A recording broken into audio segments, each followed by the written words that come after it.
Good evening, everybody. I'm just going to do a quick sound check to make sure my microphone is working, and then we will get started.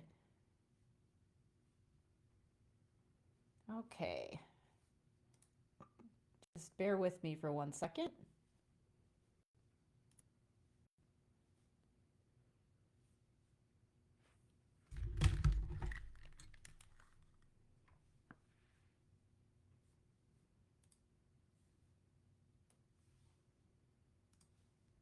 Okay, we're ready to get going.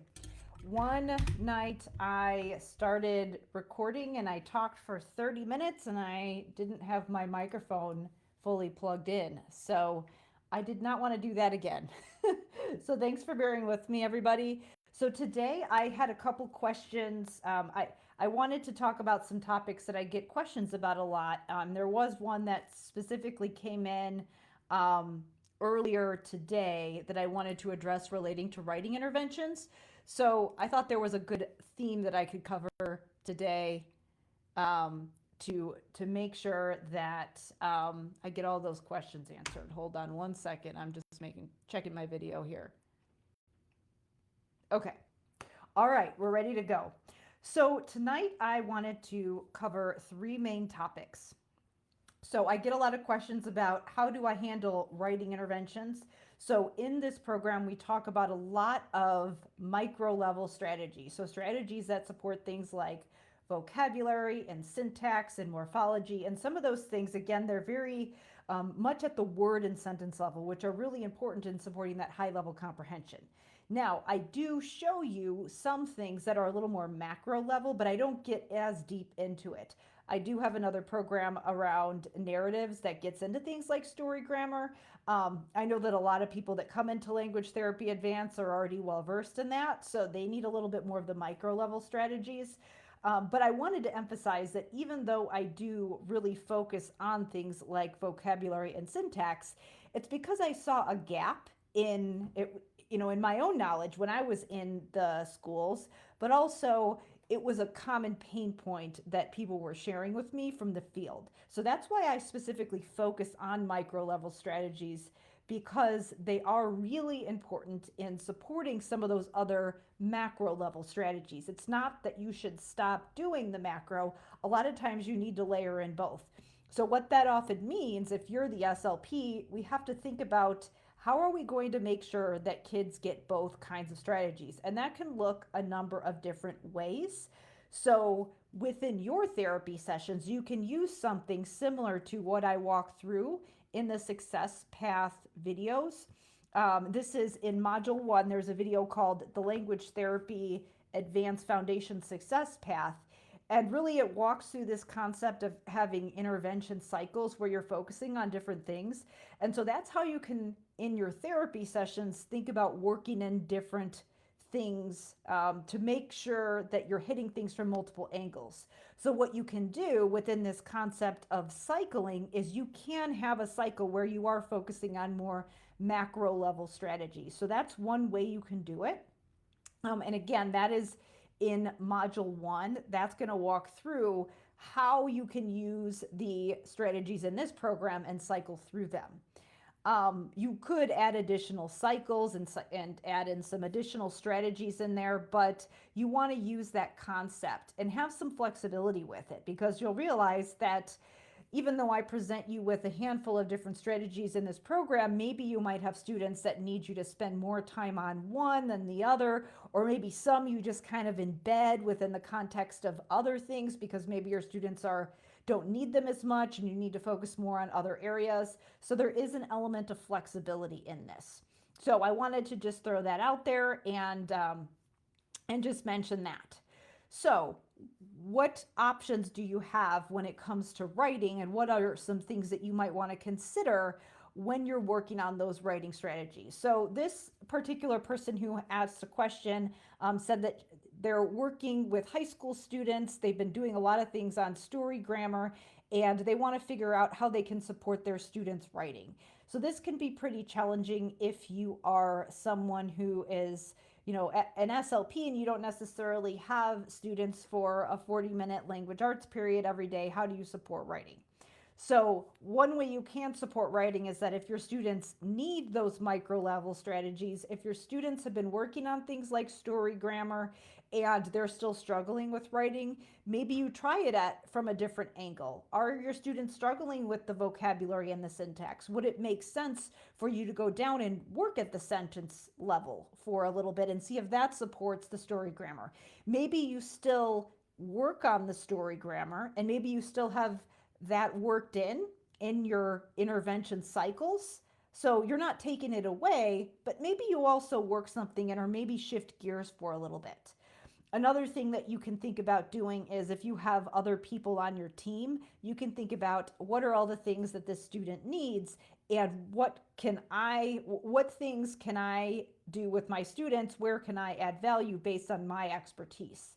With writing, we can provide a lot of expertise at a lot of different levels because we can focus on those higher level strategies, some of those writing executive functioning strategies. We have the skills and expertise to be able to do that. We also have the skills and expertise to be able to address vocabulary and syntax very well.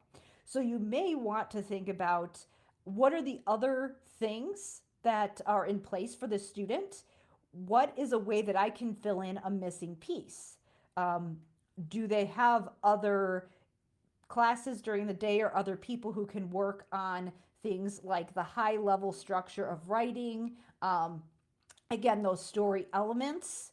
And does it make sense for you to focus more on those micro level elements, or are they not getting that? And are they solid with things like syntax or solid enough where it does make sense for you to pull some of those things in? So those are some questions to ask yourself. I wanted to direct you to a couple more strategies if you do think, based on your assessment, that your students do need some of those higher level things. So again, like the bigger structural elements of writing, the getting ready and the planning and the kind of the overall outline. If they struggle with that part, especially if they're showing some resistance because writing is hard, it could make sense for you to focus on some of those things in therapy. And story grammar is great, but there are some other things that you could pull in that could help to support your intervention. So one thing that I did want to mention is self-regulated strategies development. I did record a podcast with an educational psychologist, Dr. Nellie Kakady, and she actually did her dissertation relating to self-regulated strategies development, but it's a specific writing strategy.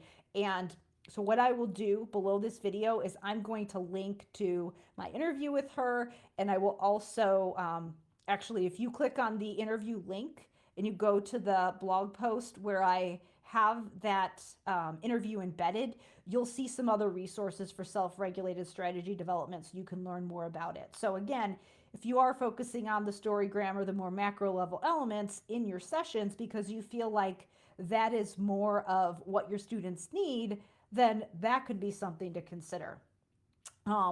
So how you might want to think about it is that I think that sometimes when people are thinking about writing assignments, it's a struggle because if you only see your students once a week, you don't really get the opportunity to actually work on a whole assignment. And so it can be hard to keep up with what's going on in a classroom. I know that when I was working on writing with my students, I thought, oh, I'll just, try to co-teach or try to go into the classroom during the English and language arts period. And so I had a group of students who the teacher was like, I really, I know you need to get them for speech, but I really need to get through this writing assignment and I really don't want them to miss. Is there any way they could just not come this Monday so I can get this assignment done with them? And I said, well, how about I just come into your classroom instead, and that can be our speech session. So I thought, okay, this is going to be a great opportunity for me to support them in the classroom. But I hadn't really done a lot of pre-work about how's that going to look. Am I going to teach them a strategy and then be integrated in this lesson with the teacher? It was sort of a last minute thing. So we didn't really have a lot of planning and strategy behind what we're doing. I just kind of popped into the room. And so what ended up happening is that I was kind of just sitting there while she was presenting the lesson, and then she gave the students the writing assignment. And of course, my students were struggling and not getting started, and I really hadn't done any pre-work or given them a strategy that they could use to get through that. So was it useful for me to be in there? Yes, because I got to see what was going on, doing an observation and getting information and seeing what the teacher's doing. All of that's really valuable. So it certainly was time well spent from that standpoint. But if I would have done that every single time and done that all year, I wouldn't have ever gotten to the point where I was teaching students strategies. So, what I like to do and how I like to think about writing when you're thinking about it from the SLP's perspective is instead of thinking about how am I going to like get a writing assignment done or something like that within your language therapy session, you might think about what strategies can I practice with my students? What kind of things can I do to help them prepare for writing or learn the writing process and practice in my sessions? And then maybe like walk them through this process in my sessions, and then maybe pull in another professional or somebody else that can be kind of the eyes and ears in another setting and pull in some of those strategies that you might be teaching in your language therapy sessions. Maybe pull someone in to observe, whether it's a teaching aide or maybe you have a meeting with the teacher and share what you're doing and figure out a strategy for how you're going to take what you're doing in your language therapy sessions when you're doing something like story grammar or self-regulated strategy development. So something that is teaching students a specific process from the getting ready to writing to the doing the writing to the evaluating the writing, all of those things that need to be done, which the teacher might be teaching, but they might not be doing it. Your students might need some extra teaching. We all know that that's true for a lot of our students. So whatever that strategy is, how can you figure out a way for it to get reinforced in the classroom?